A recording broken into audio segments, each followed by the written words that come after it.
Hey there, welcome to the weekly live. And usually I have my partner in crime. I'm a little behind on editing and posting my last 2 weeks lives, so I'll try to get that done this week. But today's topic is about not taking things seriously, not minding your business because maybe you think that this is just a side hustle, or you don't see the potential in how it can just start growing and how you can make it when you make it a numbers thing. For example, if I need to make 10K in a month, right? And my high ticket offer costs 5,000, then I only need 2 clients. But in order to get 2 clients, I do have to have 100 conversations in that month, right? Because out of those 100 conversations, maybe 40 will go on a call with me, right? And that 20 will show up when they confirm and book the call. So out of those 20, maybe 10 say no. And even then, the numbers might be a little bit higher. With 100 people that you talk to, more than likely, I would say, probably get five or six people. And that would be different tiers. Maybe you get 3 people that will do your monthly subscription for less, and that they want to get to know you a little bit more, or maybe they do have like an issue with budget, right? A true one. And then other people, it'll be, okay, this is perfect, this is what I need. And then they'll start working with you immediately. So then that's how you do your reverse math.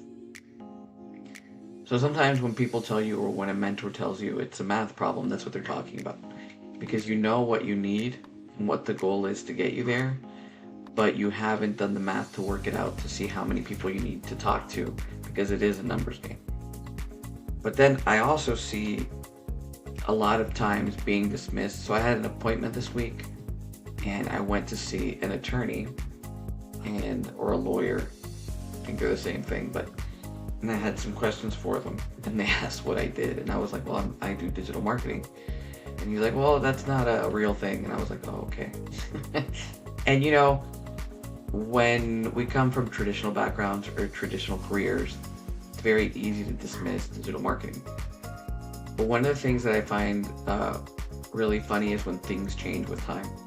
For example, when cars first came out in the market, people moved around with horses and buggies.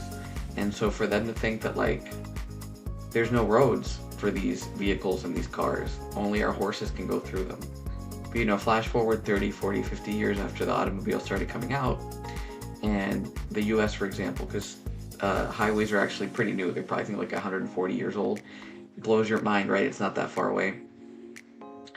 So, and now there's roads, right? And we cannot think of a day when we have to use a horse as primary transport, at least in most of the country that we live in, right? There's exceptions, and then there's rural areas, right? But in the reality and scope of it, the car industry is big. And the same thing happens with electric cars. People are like, oh, or hydrogen cars. It's not going to pick up. Well, we don't know. You know what I mean? If there's a market for it, it's available. It'll definitely pick up if you put your energy towards it. And so people wouldn't take that industry seriously. Same thing happens, for example, digital marketing seems crazy, but everything is online. E-commerce. How many things have you ordered this week off of those big brand companies that came to your house? How many things have you ordered off of the big companies that aren't online, that aren't big companies? My wife picks up a fish oil supplement for the dogs, and she buys stuff like that occasionally, and I have to check, you verify that the website's legit, you make sure it ends with .com, then you make sure it has a secured payment area. But we're at the point now that 20 years ago, we would have been like, I don't know this website, I'm not going to buy from it, right? You can't buy out anything online. Now we buy everything online. We've got our groceries online. That's a huge market in itself. That's making tons of money.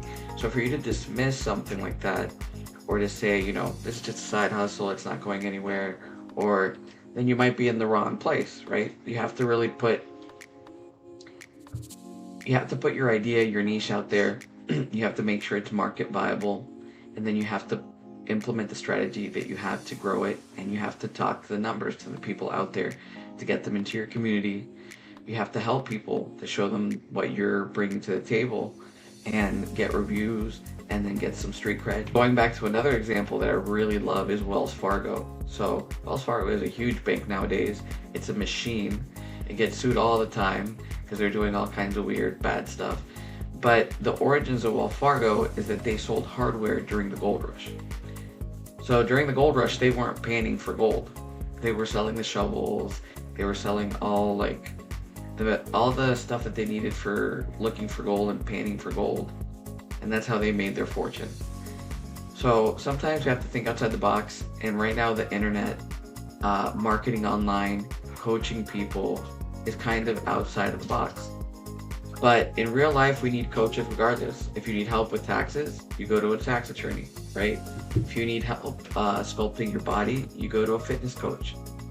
If you need help with self-esteem, you go to a mental health specialist, you go to a mental health coach, you go to a life coach.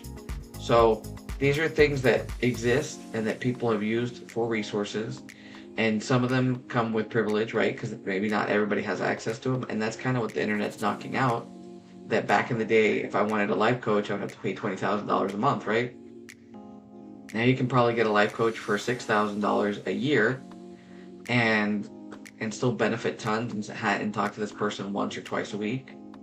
So it's all about how you package your services and presenting the value that you bring and the solution that you're bringing. So I want you to keep in mind not to dismiss it just as, even if you're doing it part-time, if you really want it, mind your business and take it extremely serious and focus on it. Even that 1 hour, that half hour, take it seriously, because this is important, life-changing stuff. And if you don't want to do that, then it'll remain a side hustle. It'll be that, because you're not taking it seriously. And it's funny though, like how the external world can influence or try to say what it is or it isn't, right? And so that's why it's important to meditate, to think about your mindset, to find things online when you are online that are motivational or instructing you towards getting towards that goal versus just consuming entertainment. So those are some good tips that I have for you today. All right, so today's meeting is super short. It's a 7-minute live. It's just me ranting on taking your online business seriously as an online business. Don't let people's mind worms get into your head. And dedicate the time and the energy that you need, and you'll see it start growing. Because like I've always told you, this is not a get-rich-quick scheme. It's about planning it out, knowing your strategy, working hard to build it, and then releasing yourself little by little as it starts growing, and then organizing it in a way that you can take care of it with less time and you can help more people. Okay? All right, have an awesome week. I appreciate you in this community. I'll go ahead and post this in the community.